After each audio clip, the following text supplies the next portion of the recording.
ಜಿಲ್ಲಾಡಳಿತ, ಜಿಲ್ಲಾ ಪಂಚಾಯತ್, ಜಿಲ್ಲಾ ಆಯುಷ್ ಇಲಾಖೆ ಸಂಯುಕ್ತಾಶ್ರಯದಲ್ಲಿ ಹೊಸಪೇಟೆಯಲ್ಲಿಂದು ಪೌರ ಕಾರ್ಮಿಕರು ಮತ್ತು ಕುಟುಂಬ ಸದಸ್ಯರಿಗೆ ಬೃಹತ್ ಆರೋಗ್ಯ ಶಿಬಿರ ಹಮ್ಮಿಕೊಳ್ಳಲಾಗಿತ್ತು.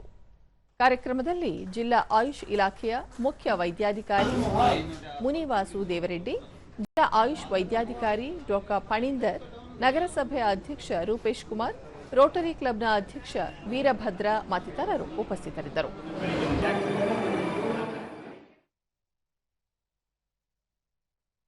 ಬಳಿಕ ವೈದ್ಯಾಧಿಕಾರಿ ಪಿ ಮುನಿವಾಸು ದೇವರೆಡ್ಡಿ, ಸ್ವಚ್ಛ ಭಾರತದ ಸೈನಿಕರಾದ ಪೌರ ಕಾರ್ಮಿಕರ ಆರೋಗ್ಯ ಉತ್ತಮವಾಗಿದ್ದರೆ ದೇಶ ಸ್ವಚ್ಛ ಹಾಗೂ ಆರೋಗ್ಯವಾಗಿರಲು ಸಾಧ್ಯ.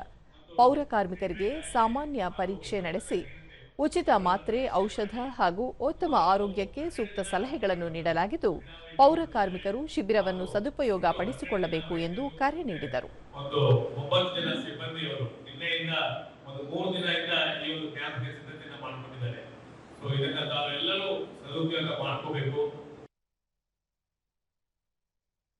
ಡಾ ಪಣೀಂದರ್ ಅಲೋಪತಿ ಜೊತೆಗೆ ಯೋಗ ಮತ್ತು ಆಯುರ್ವೇದ ಚಿಕಿತ್ಸೆ ಸಹ ಅಳವಡಿಸಿಕೊಂಡಲ್ಲಿ ಆರೋಗ್ಯದಲ್ಲಿ ಸಾಕಷ್ಟು ಸುಧಾರಣೆ ಕಾಣಬಹುದು ಎಂದು ಅಭಿಪ್ರಾಯಪಟ್ಟರು.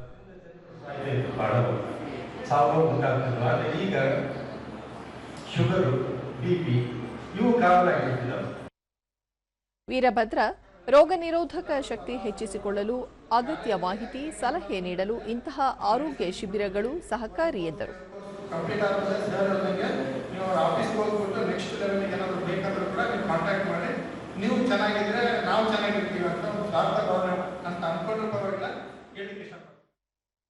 ರೂಪೇಶ್ ಕುಮಾರ್, ಪೌರ ಕಾರ್ಮಿಕರು ಆರೋಗ್ಯವಾಗಿದ್ದರೆ ನಗರದ ಜನತೆ ಆರೋಗ್ಯವಾಗಿರಲು ಸಾಧ್ಯ ಎಂದು ಹೇಳಿದರು. ಅದರ ಒಂದು ವಾಸನೆಯಿಂದ ನಮ್ಮ ನರಗಳಲ್ಲಿ ಹೊಂದಿರತಕ್ಕಂಥ ಎಲ್ಲ ಇದು ಉಸಿರಾಟದ ತೊಂದರೆ ಮತ್ತು ಕೆಮ್ಮು, ನೆಗಡಿ ಎಲ್ಲ ಕ್ಲಿಯರ್ ಆಗುತ್ತೆ. ದೂರದರ್ಶನದೊಂದಿಗೆ ಪೌರ ಕಾರ್ಮಿಕ ವೆಂಕಟೇಶ್ ಬಿಪಿಯಂತಹ ಸಾಮಾನ್ಯ ಕಾಯಿಲೆ ಇದ್ದ ಕಾರಣ ತಪಾಸಣೆ ನಡೆಸಿದ್ದು ಔಷಧ ಪಡೆದಿರುವುದಾಗಿ ತಿಳಿಸಿದರು.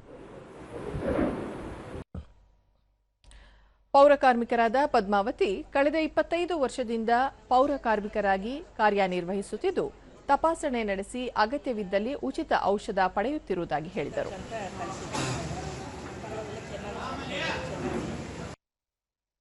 ಪೌರ ಕಾರ್ಮಿಕರಾದ ಸಾವಿತ್ರಿ ಮುಂಜಾನೆಯಿಂದ ಮಧ್ಯಾಹ್ನದವರೆಗೆ ಕೆಲಸ ಮಾಡುತ್ತಿದ್ದು, ಆರೋಗ್ಯ ತಪಾಸಣೆ ನಡೆಸಿದ್ದು ಆರೋಗ್ಯ ಉತ್ತಮವಾಗಿದೆ ಎಂದು ಹೇಳಿದರು.